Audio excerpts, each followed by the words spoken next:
used to really isolate myself, wanting to be apart and wanting to be loved, but not wanting to be vulnerable about the things that I was going through.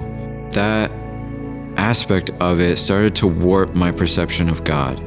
I read about you, God, I hear about you, and I pray to you, but I don't know what it's like to fully interact with you or to receive your love directly as a person to person. That sort of twisted perception led to a lot of depression, led to a lot of isolation, and eventually brought me to Restore. I used to see God as just this reactionary force of every time I failed, every time I'd slip up, I'd fall back. It was one more tick for God to give up on me, for God to just move on, or for God to resent me. As I started to let go of that perception and just not hate myself, not internalize so much, and not put that pressure on myself, I realized that, oh, God doesn't put that pressure on me either, and He's not trying to be that way towards me.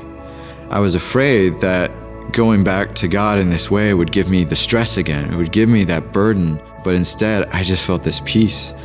And it took the place of that apathy to where I could actually care, I could actually try, but it wouldn't get me down whenever I'd slip.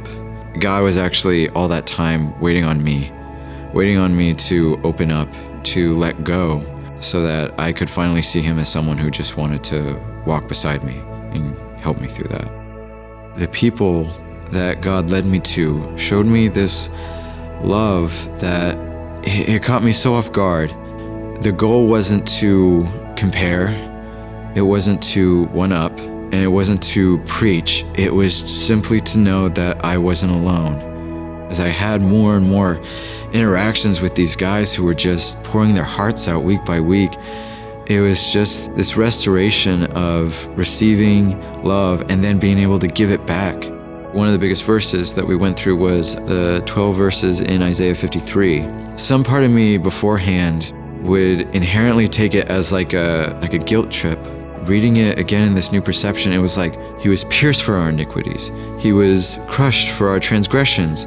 Like He did this so that we wouldn't have to feel guilt and shame, so that we wouldn't be burdened by it and separated from God by it. Without that burden, I feel like I can actually be close to God and be close to others. Every commandment of God is really an invitation. Every promise is a reassurance. God isn't loving me because of my flaws, because of my struggles, and He doesn't love me despite them. He just loves me. My struggles are merely a way in which He can now show me His love.